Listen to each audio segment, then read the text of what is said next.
Wow. And we're live. Welcome to a new episode of the Electrek Podcast. I'm Fred Lambert, your host, and I'm joined by Seth Winchell. How are you doing, Seth? I'm cold.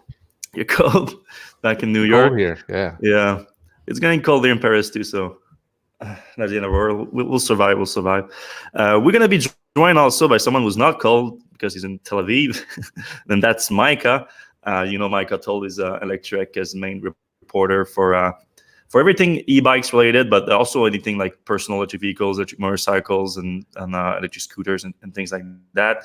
And Micah was in Milan this week for the Milan Motorcycle Show, which is arguably the biggest motorcycle show out there, and it's producing a lot of electric premieres these days, debut of electric vehicles, including, again, e-bikes and motorcycles.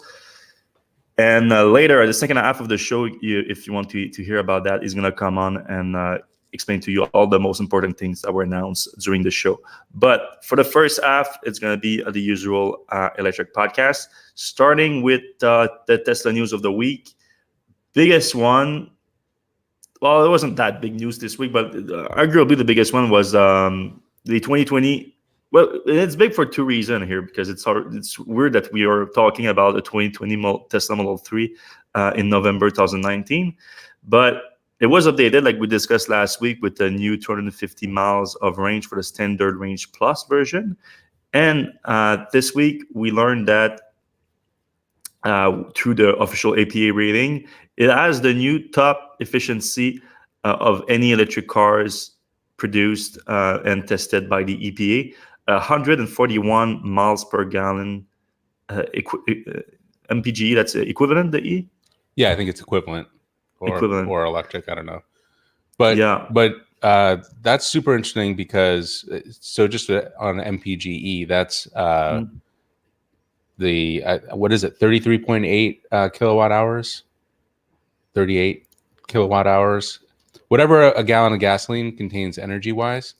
That 33, I think. Yeah, 33 point something kilowatt hours. So the Model 3 can go 141 miles on the equivalent of 1 gallon of gasoline, which is nuts. I mean, that's 3 times a Toyota Prius almost. And in the city, it's close to 150. On the highway, it's 132, which is almost more impressive. So the same version of the car before that was a 2019 standard range Model 3, which was getting 133. So a big difference with just that little update. We still don't know what that update is, though, exactly. Elon did mention during the last call that they were making optimization to the motor controls. So that might be it, or it might be something else, because that was primarily regarding the power increase on Tesla's vehicle. But it did mention that it would be a range increase. So that might be it, or it might be something else. But so far, not that many people are getting the update yet. There were some people in the early access program that got an update that got some power increase, no mention of range increase. So we're gonna have to keep an eye on that. But what do you think about the fact that they are even listing the Model 3 now as a 2020? That's something that Tesla has never done in the past. Yeah, it is kind of weird, but we've heard from commenters and tipsters that who have just gotten their vehicle that it's now listed as a 2020. Model S and X too. Yeah. Right. So I guess that's a thing now. I mean, all of the automakers do that. Their 2020 version, whatever kind of update that comes with it, whether it's just like different options available or an actual more significant update, they are able to, I think starting in September, they can start listing their new models as a 2020. However, because Tesla never adopted this model year change thing where they wait for a new model year to implement any kind of change whatsoever, regardless how minor or major it is, they would just include it whenever the change was ready to be manufactured. They would never do that, and instead they would only change the model year during literally a new year. So the 2020 Model 3 would have only been a 2020 Model 3 if it was produced in January 2020 and onwards. So that's a change for Tesla. If they go back to now having it as soon as, well, now it's November and we're seeing it, but I think as soon as last month, people started seeing their cars. If they took delivery of the cars last month, they started 2022. So, I mean, it could just mean that Tesla, since they are allowed to, based on NHTSA regulations, and in the US, they are doing it as soon as they are able to.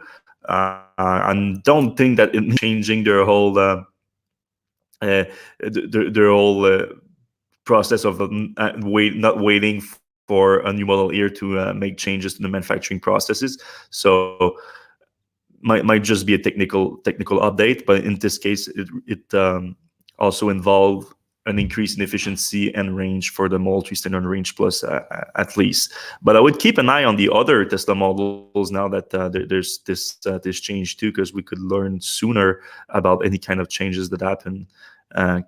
Because the EPA does update it, even when Tesla wasn't doing this early model year change, but it was, of course, only if it affected the efficiency and the range of the car, which it doesn't always do. But also the Model S got a 2020 rating of 111 EPA miles, which I think was an improvement as well. I didn't get to that last night, but like I think that's a pretty significant bump over previous years. But we're gonna have to check that. That could help us determine what's the cause of that, of those increase in efficiency. Because again, if it's just a new model, it's going to be the Raven, which also has the same motor as the Model 3 or similar motor as Model 3, which is we think that's where Tesla is getting this efficiency gain. But yeah, what it did is made the Model 3, the Standard Range Plus, the new king of efficiency, basically.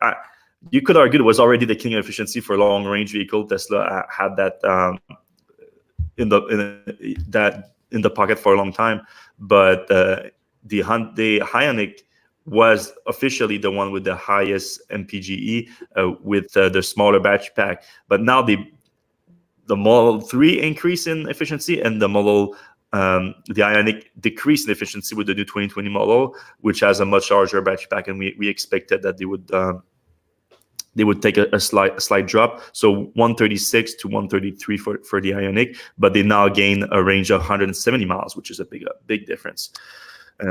Imagine how good a Tesla Model 3 would do with like a 25 or 30 kilowatt hour battery.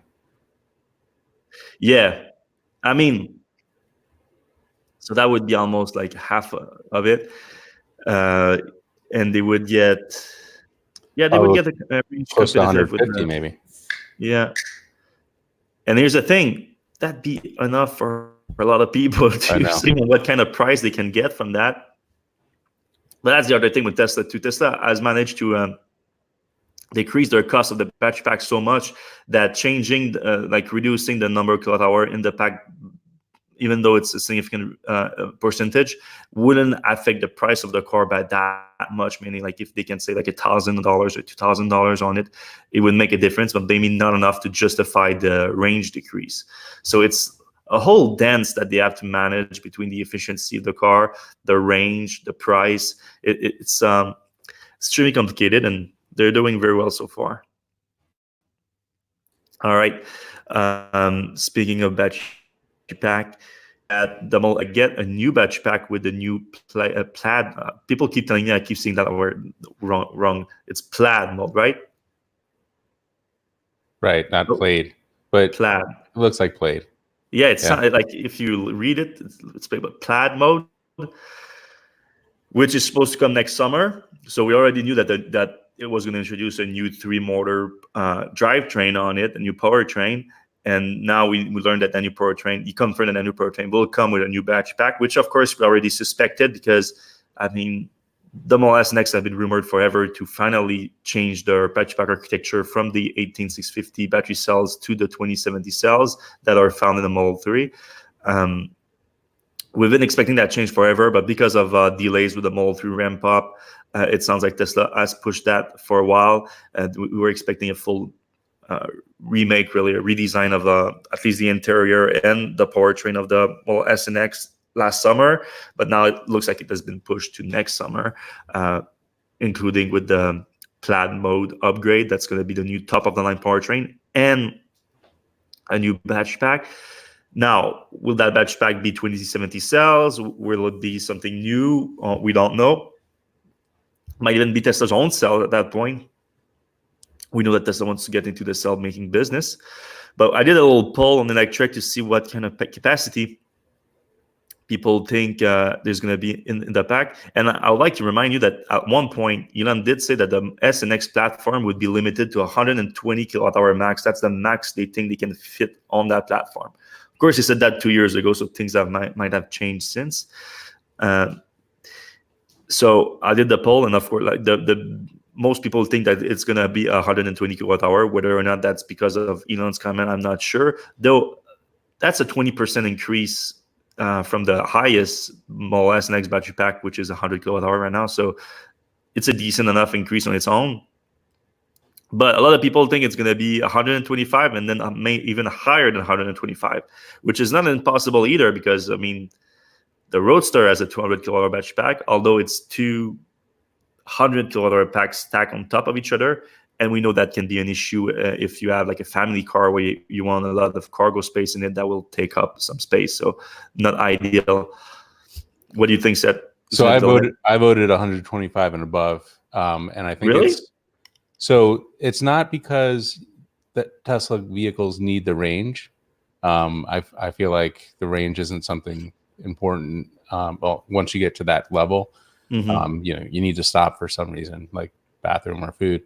But my feeling is that the bandwidth necessary to push the car, to the Plaid performance, Plaid performance. Plaid performance, yeah. You need a bigger battery pack, and also, I don't know if this is related or not, but if you have a bigger battery pack, you can charge it faster. That might be a nice thing to have. Yeah. Even if you're not using the top and bottom end. Yeah, that's a good logic you have here. But also, of course, I think that with the Plaid mode and the bigger battery pack, Tesla is also, like they always do, they would offer a non-Plaid or non-performance version of the car with the same larger battery pack, which should become the new longest range Tesla vehicle out there. And if it's 120 kilowatt hour, I can see them reaching a 420 range or something like that. Something around that would make sense. And I mean, that's more than anyone really needs, even though the Roadster technically could get 600 miles, they say. But that's always good for headlines grabbing and whatnot. Whenever they increase the range, people love it, even though I think that at this point they are at a level that you don't really need to increase more. Speaking of the Plaid performance, the latest prototype this week apparently achieved a new record time at the Nürburgring. According to unofficial time recorded by Automotor and Sport spies on the track, if you will, they did achieve it 713 times twice. So they beat their 720 time that they did the last time. Not quite the 705 time that Tesla was predicting, but still pretty good. And of course, those times are still unofficial. It's not clear if they did it during an official test time, but it sounds more like not, because the Automotor and Sport were talking about like them finding space to do it. So probably there were cars on the track still. And there's arguments about whether or not what was the configuration of the track, because you can have different configuration on the Nürburgring track. So we have nothing official yet on that, but Elon Musk says there would be something more soon. So keep an eye on that. Next, we have a Model Y prototype with new wheels. So in the last few weeks, we reported on plenty of new Model Y prototypes spotted in the wild, because Tesla appears to be full on into the public road testing of the pre-production Model Y.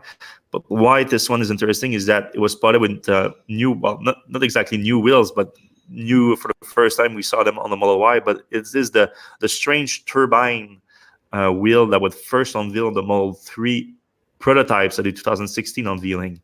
So they were, I'm not exactly a big fan, but they were well received back then. And last year, Elon Musk was asked, where are those wheels? Are they ever going to come? And he said, yes, we plan to make them. He said at the time, what did he say? They do look a lot more aerodynamic than the current turbine wheels. The sports wheel on the they Yeah. do. I'm trying to see the timeline that he did. Also, I think that's the first time I've seen a white Model Y. Maybe. I don't know if you've seen one. I don't remember one, so maybe you're right. So yeah, he did say that they were coming, but we haven't on the Model 3. We've never seen them on Model 3, but now we see them on the Model Y production. Of course, that doesn't confirm that they were coming for the Model Y, but it could make sense to convince people to go on Model Y when it goes to production. They make it maybe exclusive Model Y, and then they make it available as an aftermarket buy for the Model 3. I don't know. I don't think they're going to have any problem selling Model Y for a couple of years. Yeah, I'm not saying that it's going to be like a big incentive or anything like that, but it could be like some fun differentiation between the two. Because right now, if you go on Tesla's website on the Model Y configurator, you have 2 wheels option, and they are the same as the Model 3, the Aero wheels or the 19-inch sports wheels. All right. Earlier today, in the middle of the night, Elon tweeted something interesting. We've reported on David Einhorn before. He's a hedge fund manager who's became famous from his bet against Lehman Brothers before they went bankrupt in 2008. And now he's kind of getting more known for his well known for his short position on Tesla. He's been very vocal about it, and apparently it's quite large too, because he managed a multi-billion-dollar fund, and his fund has seen some losses because of the Tesla, of his short position on Tesla. And Elon has had some direct personal exchange with him in the past, because he's becoming one of the more prominent Tesla short outside of like the Tesla short community. Like, he's one of the more people took an issue with me calling him the most respected Tesla shorts, but I would argue that he is. Anyway, he sent him a public letter this morning, with kind of a lot of snark about his position, losing position against Tesla. But then he invited him to come meet him and come visit Tesla, and it tour some of the Tesla's facilities, so that he gets smart on Tesla for his investors. So we posted that because we thought it was a very smart move, and here's why. So first, did you ever end up talking to Aaron? Like, I knew that you were trying to talk to him at one point. Did you ever end up doing that? Oh, you're muted, I think. You're muted. Yeah, so he lives nearby. I was gonna roll by to see if he wanted to chat. He didn't. We were gonna set something up, and he never got back. to me. Yeah, because he seems like a smart dude to me. Like, he's made some smart move before. I don't think that his bet against Tesla is smart for sure, but he seemed like a rational guy. It's just that he got caught up in the whole short thesis. And if I look at the timeline of it, if you follow the Tesla short community, you know, Mark Spiegler. I don't know how to pronounce his last name, but he's like one of the biggest Tesla short on the Twitter community. Mark Spiegler, I think. Anyway, he made a presentation at one of those pitch days on Wall Street, and his presentation was a bet against Tesla, the Tesla short thesis. And Einhorn was apparently at that presentation, and he made his own bet at Tesla shortly after. So my understanding is that he didn't have a good understanding of Tesla in this first place, and then he got sold a short thesis right away by Mark, which led to his position. And then, because he made his position on Tesla very public, and he started doing his whole thing, which is, of course, when you're a short, you start bad-mouthing the company to put pressure on it. Then the Tesla bulls and the Tesla super fans attacked him. And of course, when you get attacked like that, especially online, you get on a defensive, and then you get more entrenched into your own position. So I think that's what happened here. And that's where Einhorn is still short Tesla. It doesn't see the whole picture, in my opinion. So I think if he talks to Elon, if he goes into the company, he could be convinced that it's not a good idea to hold a short position. And why I think it's smart for Elon to invite him is that I think he basically has to go, because Yeah, it's almost like a fiduciary duty. Like Yeah, you've been invited by the CEO of a company that you're not investing in, but investing against. as a position on. Yeah, I'm not sure if it's an actual fiduciary duty to do it, but it has to be pretty close to that, because he has a responsibility toward his investors to make an investment, or in this case, like take a short position on Tesla based on the best information available to him. And of course, going inside Tesla would provide him with great information and everything. So um, I think he has to take him up on the offer. The only argument he could go against him is that he went as far as saying that Tesla was a fraud and Elon Musk was a fraudster and everything. So in that point, he thinks that, oh, if I talk to him, he's just gonna try to convince me that it's not a fraud, so it's not worth it. But I don't know. I think he's smarter than that. I would like to think so. Anyway, he has nothing to lose, so he should get in. Either he's even more convinced of his short position, or he's not.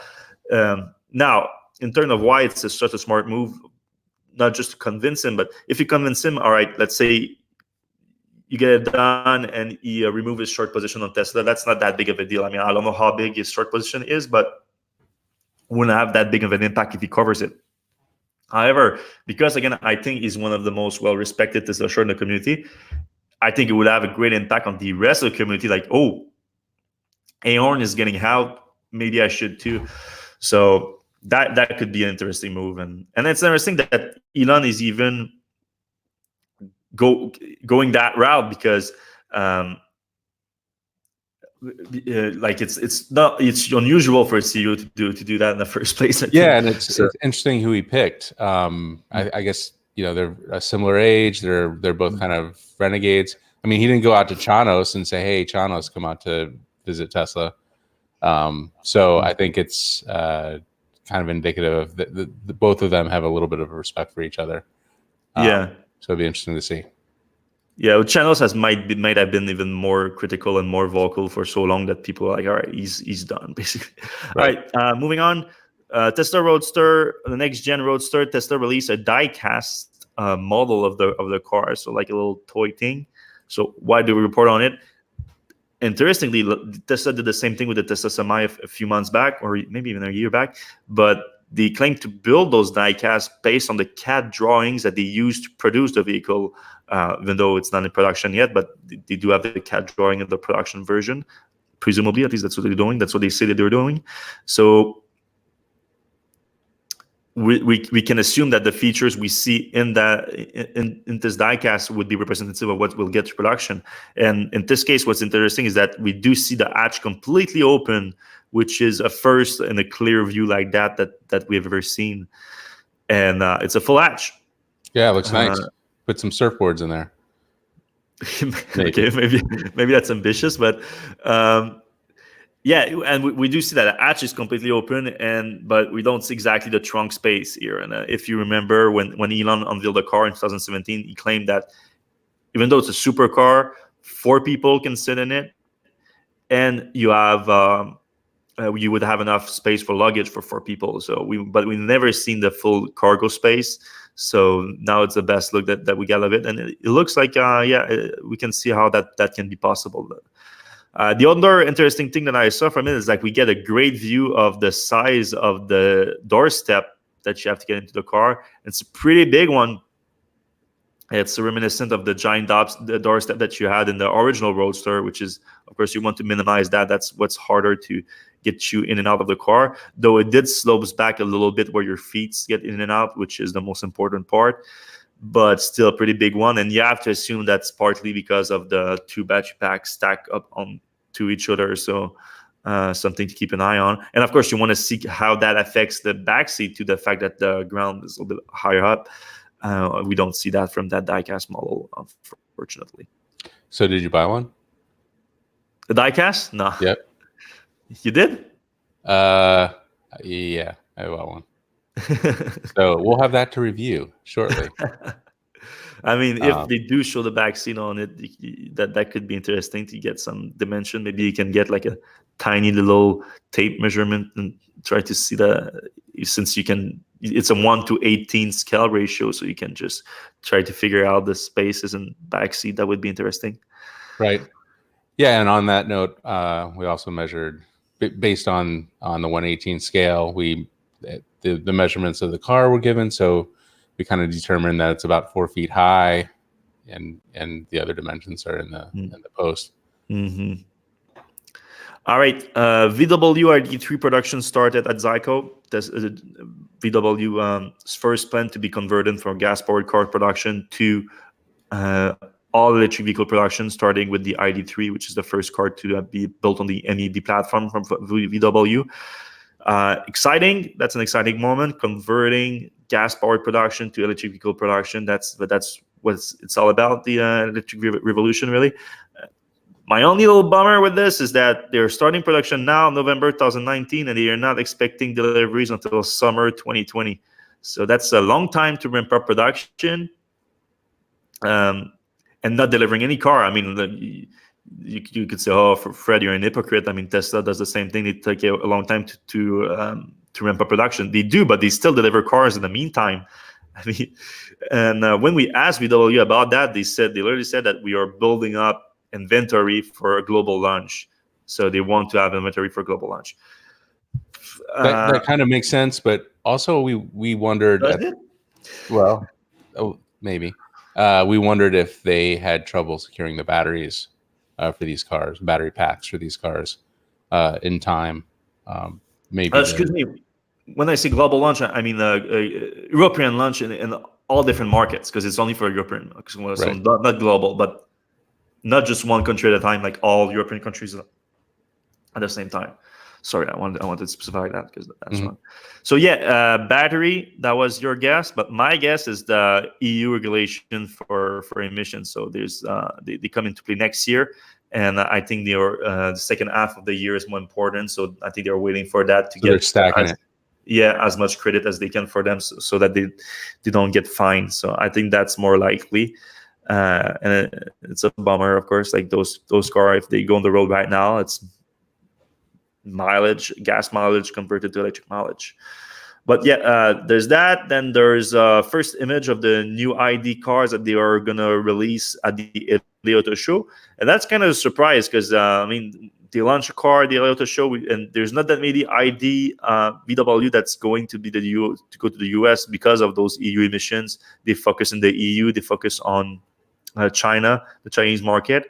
So we want to see if they launch one in the US. We think, it's coming to the US market. And yet they decide to do an electric wagon that's going to be unveiled at the LA Auto Show and go into production in 2021. Looks cool, though. It's based on the sedan vision that they unveiled last year. Now it's like a wagon of the same car, getting over 300 miles of range too and everything. So an interesting vehicle, but I'm not sure it's meant for the US market, where wagons are not really popular. They are in Europe, very popular in Europe, but so why aren't we calling that a shooting brake?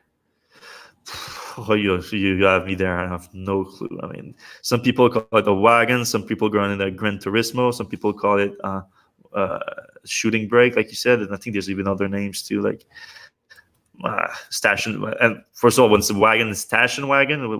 Which one is it? Like, no idea. It's not as popular here, so we don't care as much about what it's called. Right. All right.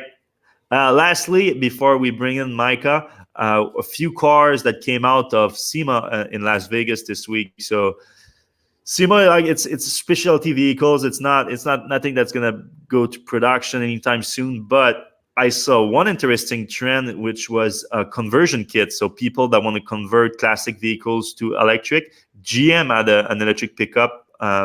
Classic electric pickup that they converted to electric using 2 Bolt EV battery pack and powertrain, and they didn't announce anything. They didn't announce like, oh, we're gonna offer that as a conversion kit and like that. It's just they started talking really about conversion kit, and that's their first showcase of it. But looks like an interesting vehicle nonetheless.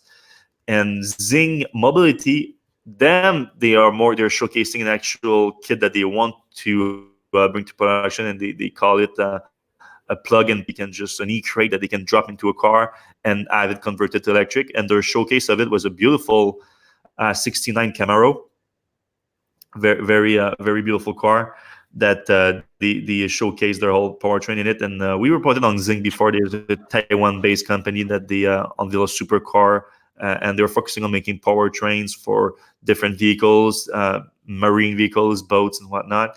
But now they're looking into the conversion business, which is an interesting approach.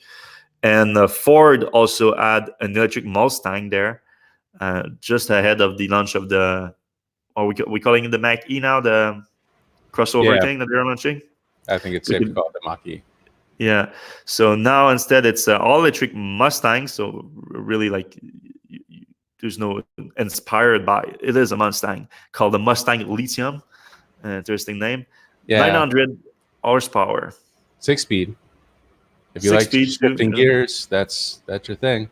Although I think everybody's going to forget about this in 2 weeks. That's because again, it's just a show car. I mean, they show they can do it, even though I'm sure people will rush to buy it if it was available. Yep. So think about that. And the interior is interesting, very reminiscent of the Tesla Model S with the vertical screen and everything. So yep, we're going to see more of that from Ford pretty soon, probably. Yep. Just a few weeks, we're going to see the Mach-E, and Seth's going to be there to report back on it. But in the meantime, and I will suggest you guys to stick around for Micah coming on and talking to us about all the great e-bikes and e-motorcycles and e-scooter that he saw in Milan. And I'm going to go because I'm going to be late for something, but I'll watch it back to learn more about it. All right, leave you on it. Have fun, guys.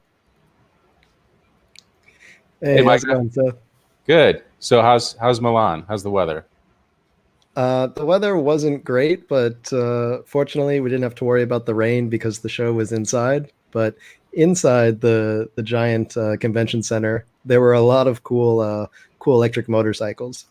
The Milan Motorcycle Show, it's the biggest motorcycle show of the year, and every year there's more and more electric motorcycles. I feel like it was probably a quarter of the showing this year, which is pretty insane. That's actually what I was just going to ask, because I know the bike shows that we've been to seem like they're more and more electric. So a quarter of the show is electric motorcycles. That's a pretty big chunk. That's probably bigger than the LA Auto Show is going to be.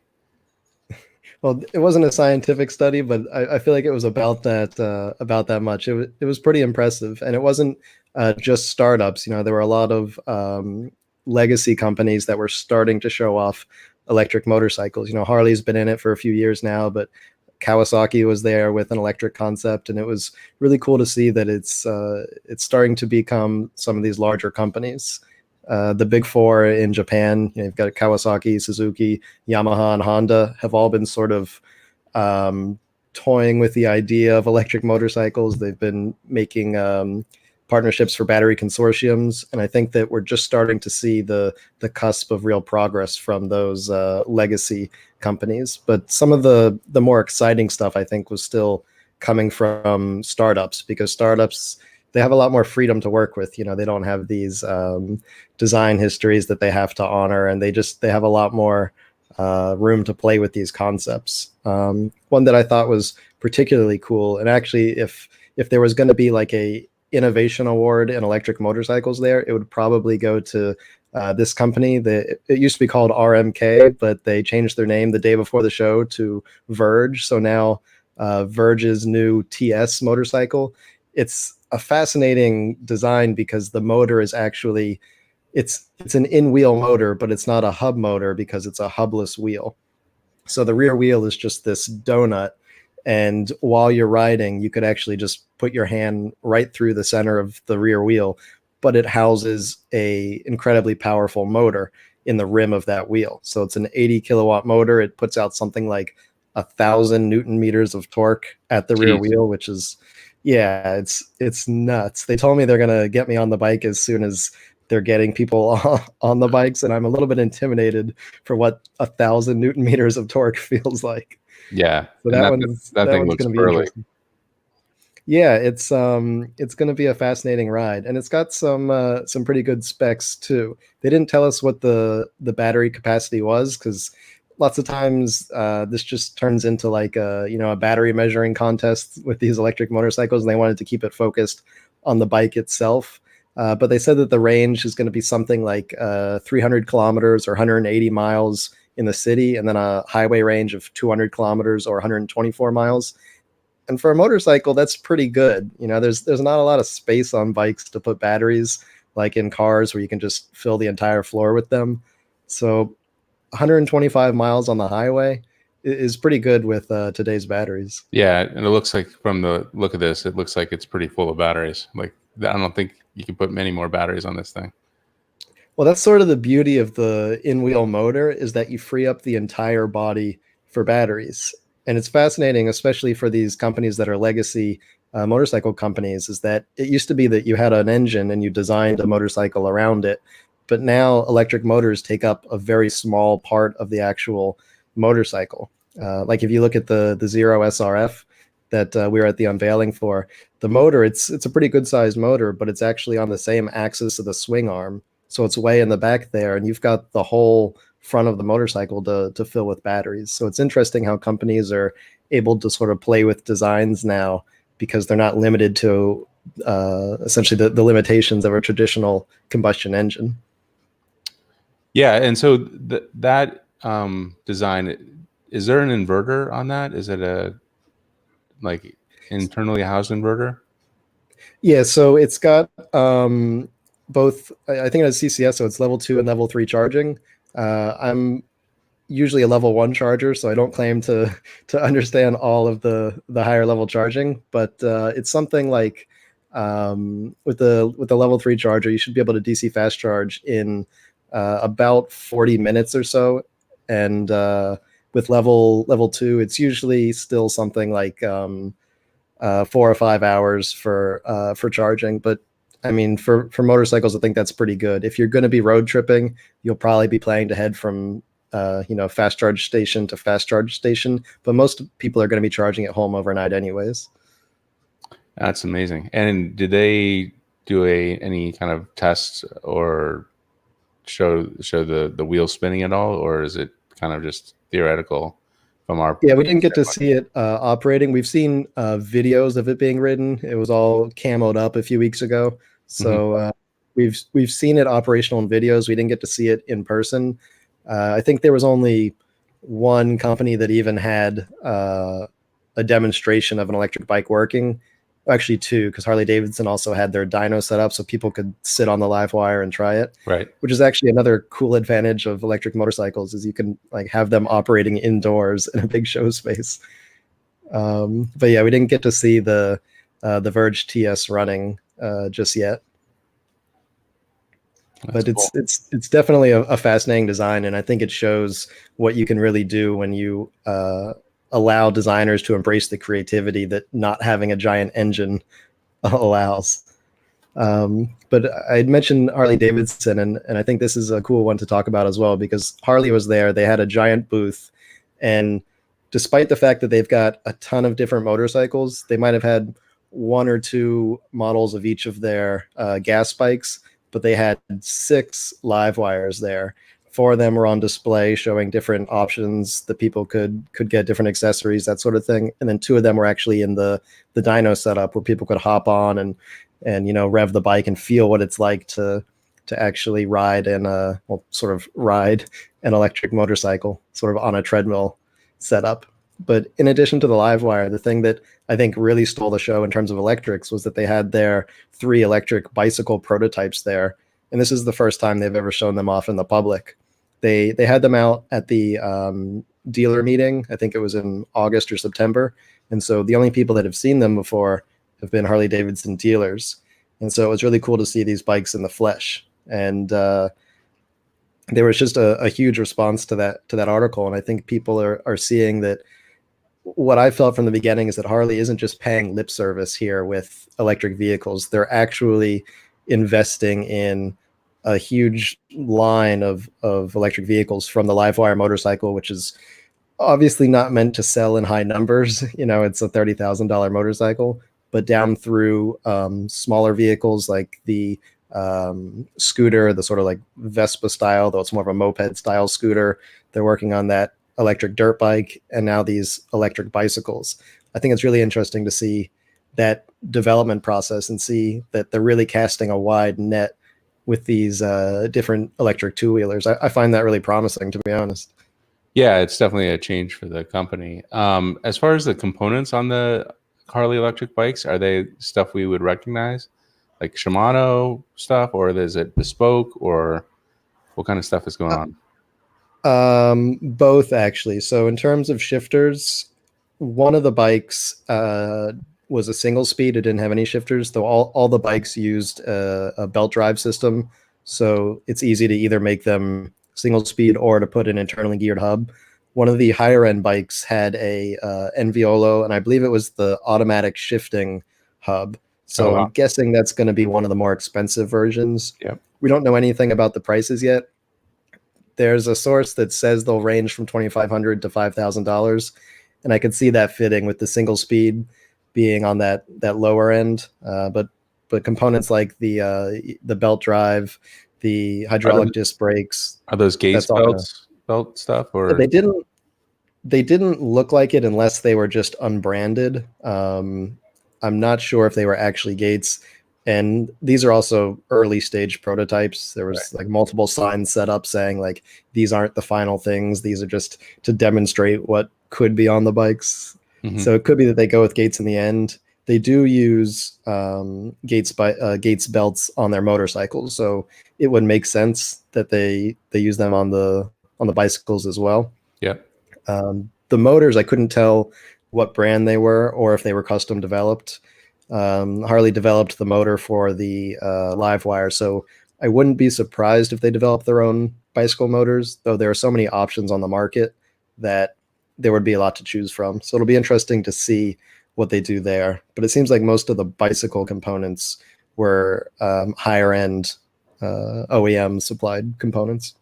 It's interesting that there's no like big, super big light, like kind of the Super 73 look. Because you think of Harley, you think of motorcycle kind of features.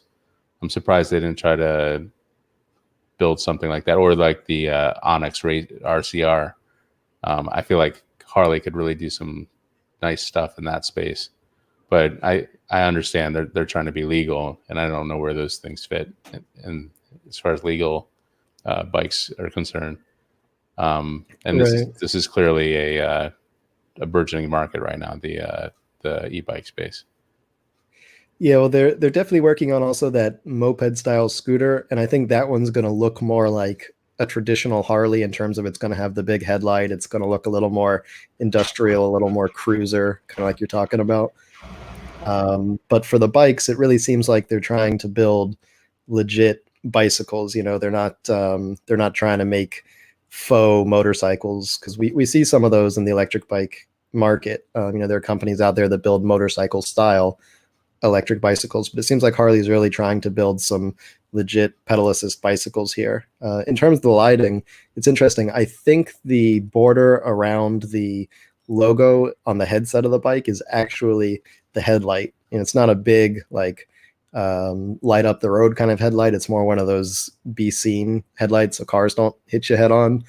But it looks like they've done some cool work sort of incorporating the lights into the bike with the headlight there on the headset. And then they've got taillights embedded down by the dropout at the rear of the bike, which is a little bit low in my opinion, but it's cool to see how they're incorporating them into the bike. I mean, it seems like there's some real design that have gone into these bikes, that they're not just off the shelf frames.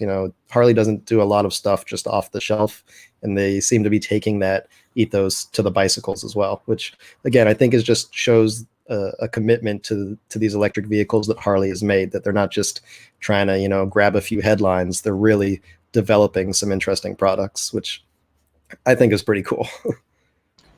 Yeah, I'm kind of a little bit less worthy over Harley products, although I'm a little bit afraid to get on a full-size motorcycle. I don't know why. It's just like one of those things I've never conquered. But one day when you can get a motorcycle license on an electric motorcycle, I think I'll be there. But we'll see. So speaking of no licenses, you visited Suron. Yeah, absolutely. So, Suron had some interesting new products to display. They had the original Suron Light B, and they had the child size version. But I think what everyone's really excited about this year from Suron is their new Storm B. That's the larger motorcycle. I would call that probably in like the 250cc range. It gets up to 68 miles an hour, and it's got a, I believe, 22.5 kilowatt motor, so something like 25 horsepower or so.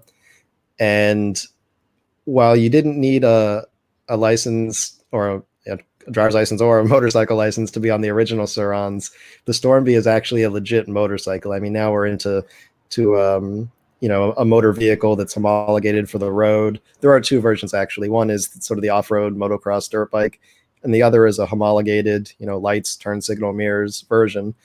And for that one, you'll definitely need a motorcycle license. But I think that's a fascinating sort of gap filler motorcycle in terms of there's really this gap in the market. On the one end, you've got, the Livewire, Zero, Lightning. You've got real motorcycles, full size. And then on the other end, you've got things like, the City Slicker, the Suron, things that go 40, 45 miles an hour. The original Suron, I mean, the Light B. And there's nothing really in the middle there. So those sort of 50cc level light electric motorcycles are good for around the city, very much city center vehicles.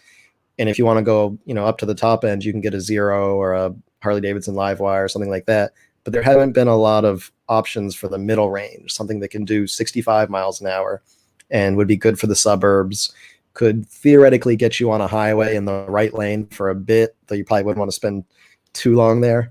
And the Suron Stormbee could really be that vehicle in terms of the street homologated one. And so it's going to be really interesting to watch that space grow, because that's what I think will really open up the opportunity for people sort of like you that are interested in the idea of these electric motorcycles, but maybe you don't want to hop on 125 mile an hour, 100 kilowatt electric super bike kind of thing. Right. So how does this compare to Zero's FX? Am I saying that? Is that the right? Yeah, model? the FX.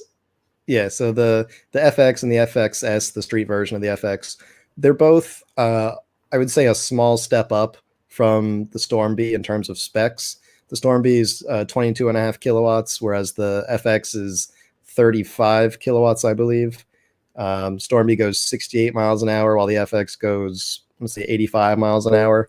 So if you want like a legit highway capable motorcycle, you want to upgrade to the FX. If every day you're commuting on the highway, I had one for a few months, and I commuted on the highway, and it was a great motorcycle. I'm not the kind of person that needs to ride faster than 85 miles an hour. That does everything I needed to do. So this is definitely a small step under Zero's lowest offering. And we don't have pricing yet, but I believe that it's going to be more than a small step under the Zero FX in terms of pricing. And so that's really what I think will make or break this specific motorcycle, is how much can they undercut the Zero FX? Because right now, if you want an affordable highway capable electric motorcycle, that's pretty much your only option. And so if they can come in at 2/3 the price of the Zero, that would be pretty interesting for a lot of people. The Zero starts at $8,500 for the 3.6 kilowatt model. I had the 7.2, which I would highly recommend upgrading because you get twice the range for an extra $2,000. But $8,500 is still a lot for a motorcycle when you compare it to gas bikes. And so if the Suron can be comparable to gas bike prices and still offer that kind of performance, that would be huge. Yeah, that's kind of the game changer. So sticking with Suron, we saw Segway with some rebranded Light Bs and some other products. For us in the U.S. market, what do we think about, because up until now, Luna has been the exclusive distributor of Surons, and I think they're still pretty good on prices over there compared to Segway. What do we think? What's going to shake out? Because I know Segway is part owner of Suron or full owner or something. Yeah, they're the largest shareholder in Suron, so they basically own Suron.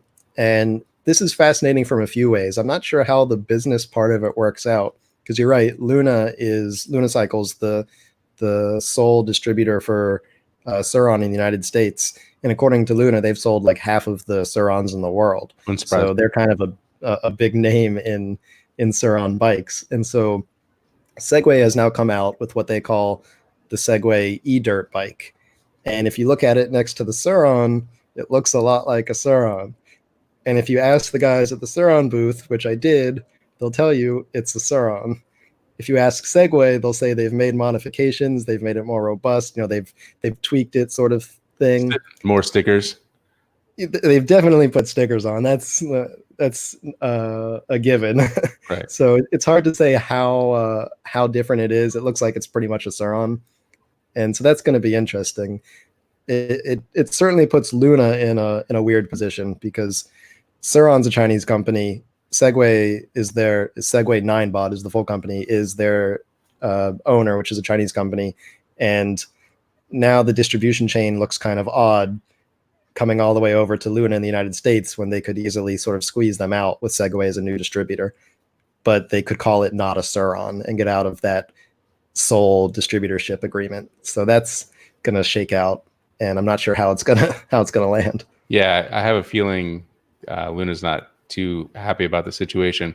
Although I will say the initial prices on Segway were quite a bit above what Luna had been charging. Luna was getting some pretty low prices on, I think they were like in the high 3,000s, and on different varieties of the Sur-Ron. So maybe they stick around. Yeah, it'll be interesting. The other thing is, I'm not sure what the actual sale price will be, because what Segway advertised were the MSRPs, and they're going to first run an Indiegogo campaign where there's probably going to be a significantly lower pre-order price.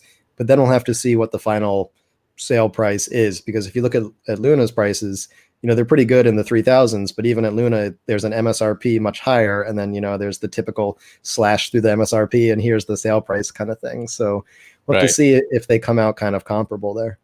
Yeah, and then shipping costs and who knows what the tariff situation will be. So the other interesting thing is Segway also has a pretty good sized retail presence. Right. So it would be interesting to see these Segway e-dirt bikes or Sur-Rons in stores. Maybe you find them in the local electronics store in the mall kind of thing. Do malls still exist? They do, but I don't know. I feel like you would almost need some sort of license to sell motorcycles. I guess the Sur-Ron's not really a motorcycle, but yeah, if it's not homologated, it's basically a toy. Like if they tell you ride it on your own private land. Right, basically. That could happen. I've definitely seen Segway products in malls and like at like a Walmart or a Target. Can you see a Sur-Ron being sold at a Target? That would be interesting. Yeah. But they give you a real good price. Yeah, you get the Target Red Card 5% discount. It'd be great. So that's awesome. More e-bikes, the better. More distributors. Theoretically, if there's some margins, they'll be competitive. I think that's good overall. What else did you see? So another really cool showing was the Kymco Rev. And this was interesting because first of all, Kymco is a scooter company. Like that's what they do. They make scooters. And so last year they unveiled their first electric motorcycle, and they call it an electric superbike. It's 150 miles an hour. I would call that a high-end sport bike. I don't know if it's a super bike, but it's a very impressive electric motorcycle. This year, they followed it up with what they said would be an electric maxi scooter, which they also make maxi scooters. They're just really big, comfortable two-person scooters. But when they rolled it out, this was not a maxi scooter. This was like a full-fledged electric motorcycle. So this bike, the Rev, is actually headed for production. The Super Next that they unveiled last year, it was like, we'd like to produce this at some point. But the Rev, they've already said 2021, you'll be buying this motorcycle. So it seems like they've taken some of the things they've learned with the Super Next and they've applied it in a bit of a smaller form on the Rev. It does, I believe, 120 miles an hour. So again, like that's, 0 SRF level. That's faster than the Livewire, and it's comparable to the top speed of 2 of the 3 Energica bikes. So they're performing at a level that's comparable to some of the best electric motorcycles on the market. We don't know anything about the range or the pricing. We do know the motor power. I believe it's. Oh wait, did we get the motor power in this one? I don't think we did actually. No, sorry, that was the Verge TS. So we don't know the motor power here. It's hard to say how it compares to other bikes in that level, but the acceleration does look pretty impressive. They're saying 0 to 60 in 3.9 seconds. Yeah, that's not going to be a small motor. Yeah. Why is it that every 0 to 60 time ends in 0.9 seconds? That seems suspicious. It's, when you go to a store, everything ends in .99. So it's just, I guess. How do they get it there? That's all right. We'll take their word for it. We did actually see this one moving under its own power after they unveiled it. Kymco's chairman actually rode it around the stage. And they had this big like circular stage set up. So he was sort of like doing hot laps around the stage, which was pretty cool. So the tall guy? We actually got the tall guy. Wow. Yeah, Alan Coe.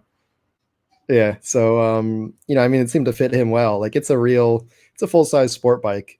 And so it was cool to see it operating. The bike looks pretty nice. It's still a prototype, the welds on the frame aren't the nicest, but in general, it's a really nicely designed electric motorcycle, even more so considering that Kymco, again, is a scooter company. So it's kind of baffling that they're making so much progress ahead of companies like Yamaha and Honda. Is that the one we had a spy shot of before the event? We had a teaser image. It was like a drawing that you might be thinking but I feel of. like there was some guy who had jeans. Oh, that one's new. Yeah, okay. and NIU. That's another scooter company. Right. Yeah, and so that one actually new unveiled some interesting scooters as well. They have some upgrades to their line, and they've boosted some of their scooters up to sort of 125cc level, which is about 70 kilometers an hour, 45 miles per hour. They didn't unveil an electric motorcycle. We think they will. We have no official confirmation about this. And it would be another interesting unveiling because New is a scooter company, just like Kymco is, though they're an electric-only scooter company. And so if they could build a small sort of urban electric motorcycle, I think that would be fascinating because they have such a large customer base now. I think the CEO told me they sold something like 300,000 scooters last year, wow. Which is, that's huge in electric scooters. A big chunk of their market is in China, where there's just a huge market for scooters, but still they're selling tons of them across Europe, and they're getting really great reviews too. These are not your stereotypical cheap Chinese scooters. These are really nice, high-tech, well-made scooters. And so if they can make an electric motorcycle of that level, probably a little bit faster, a little more power than I think it's 4 kilowatt motors that their scooters have, then that could be really fascinating. And it'd be interesting to see how it compares to Kymco, because that's one of the few Asian electric motorcycles that we have so far. Between them and Evoque in Beijing, there's just not that many full electric motorcycles in China yet. There's a lot of scooters, but not so many motorcycles. So that would be another fascinating one if New can produce that. And again, we don't know if they will. We had spy shots that looked like it was a New bike. There was a dude wearing New pants, like with their logo on it, but it could be anything. I mean, if nothing else, hopefully this kind of entices the Japanese, the Yamaha, Suzuki, Honda, and others. Kawasaki, yeah, big four. It encourages them to start making electric bikes, lest they miss out on the whole transition to electric. Did you see anything from them? Kawasaki is the only one that had something on display, and they had a concept that they unveiled that's sort of a test mule. So it was a bare frame. It looked kind of like a Ninja frame, though to be honest, I'm not super familiar with the Ninjas because I don't ride gas bikes, but it was cool to see it. It also had a gearbox on it, which is kind of odd for electric motorcycles. The Revo Nex also had a gearbox, by the way, and it's one of the few to do that. And there's a case to be made for it because it can be fun, running through the gears, and it actually can provide a little bit of a performance boost, but it adds to the complexity. It adds to the number of parts to fail. So it's interesting to see that Kawasaki it appears would be planning to still use a gearbox in an upcoming motorcycle. But they're the only one that had anything on display. I suspect that all four of the big four are working on electric motorcycles. It would be insane for them to not be making progress even behind closed doors. I think it's really just an issue of them figuring out how to make it profitable at this point, because if they're losing money, it's not like the scalability of gas bikes, where if you've got nice margins, you sell more bikes, you make more money. If they have to lose money on the first few models, then the more models they sell, the more money they lose. So it's a tricky prospect on those first few electric motorcycles that aren't likely to be profitable. And so I think they're probably all making technical progress. They just have to decide when's the right time to actually take this stuff to market. All right. Anything else we should know? Ducati was there with only Ducati was there. No electric motorcycle. They had electric bicycles. They're not actually built by Ducati. They're kind of rebranded. The Ducati works with THOK. I think that's how you pronounce it. It's THOK.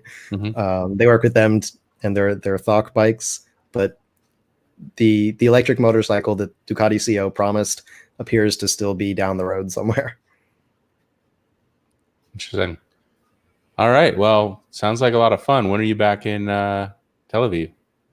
So I'm actually back now. I got back at 5 a.m. this morning. Yeah, I'm a bit tired. It's 7 o'clock now, so 7 p.m. Sounds like you got a good flight. Yeah. Well, that's good to hear. Thanks for coming on. We are playing with the idea of having a mobility podcast in addition to the typical Electrek, mostly cars podcast, mostly Tesla. But that's in development, and hopefully we'll see more of you in the coming weeks and months ahead. Thanks, everybody, for joining in, and we'll see you next week.